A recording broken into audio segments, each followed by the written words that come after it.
La 24 ianuarie 1859 se împlinea visul de secole al poporului român, unirea Moldovei cu țara românească.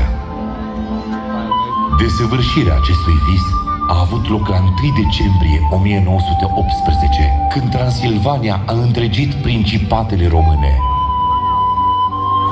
Marea Unire rămâne cea mai mare izbândă a istoriei noastre.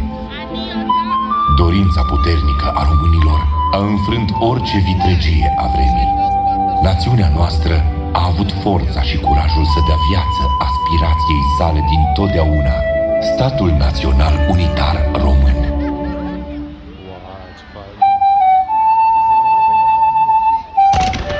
Mândră și frumoasă, România e țara în care ne-am născut și am crescut.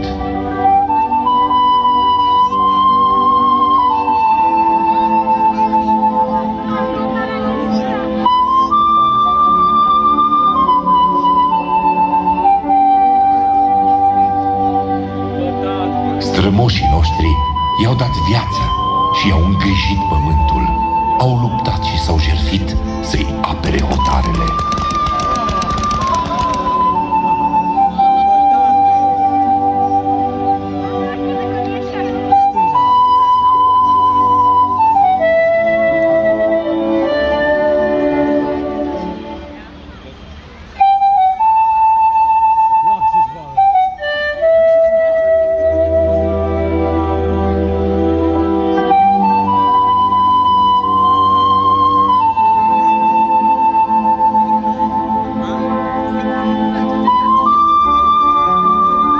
Au țesut istoria țării cu fir roșu de iubire.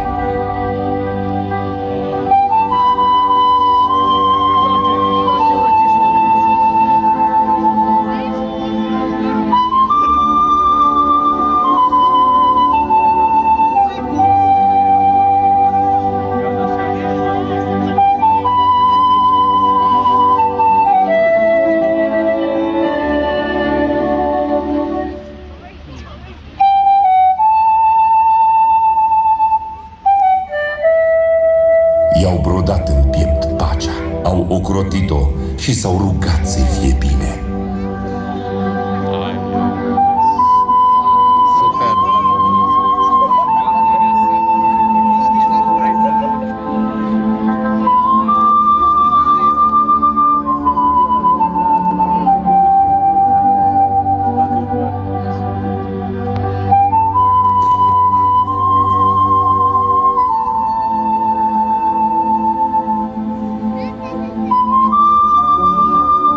I-au scris versuri și cântece cu dragoste și dor nemărginit, pecetluindu-i spiritul în infinit.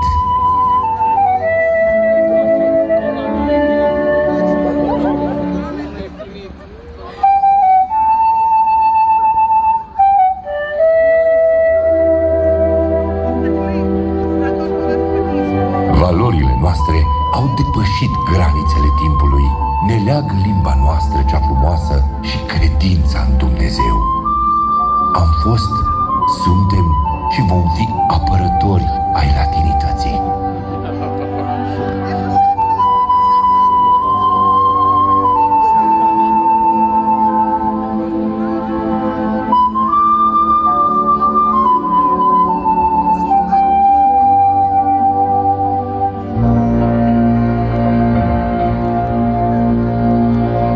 Dragi români, Aceasta este moștenirea lăsată nouă de străbuni.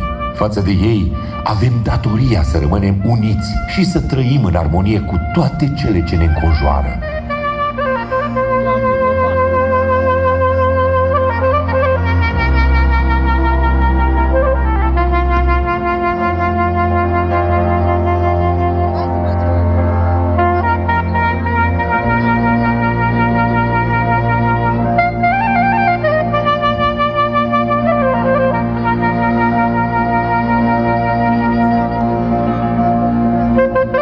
Timpurile și lumea se schimbă.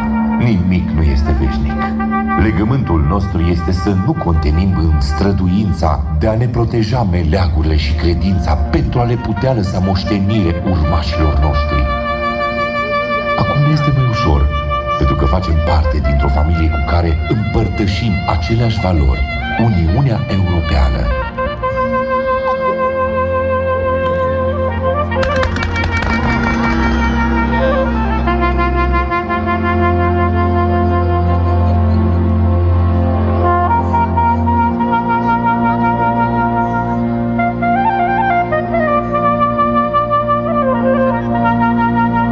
Copile al acestui neam, să nu uiți că ești român.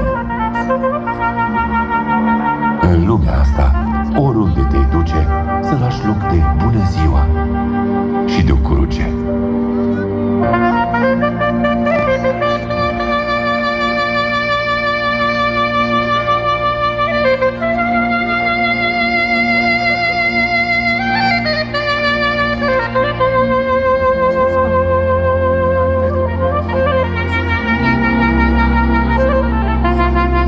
În tot ce faci, să pui un pic de drag și câte un pic de dor.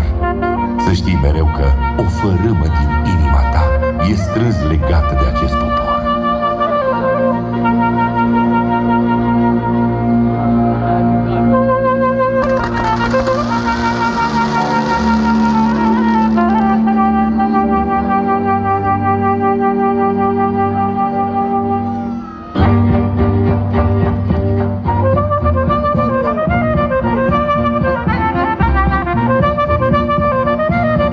Azi e zi de sărbătoare, hai să întindem hora mare.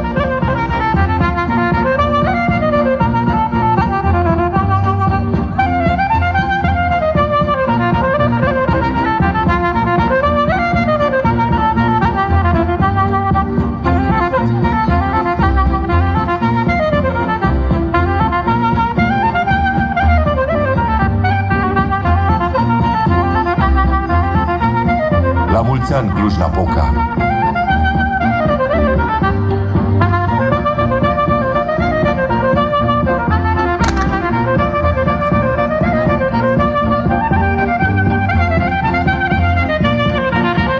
La mulți ani, România! La mulți ani, români!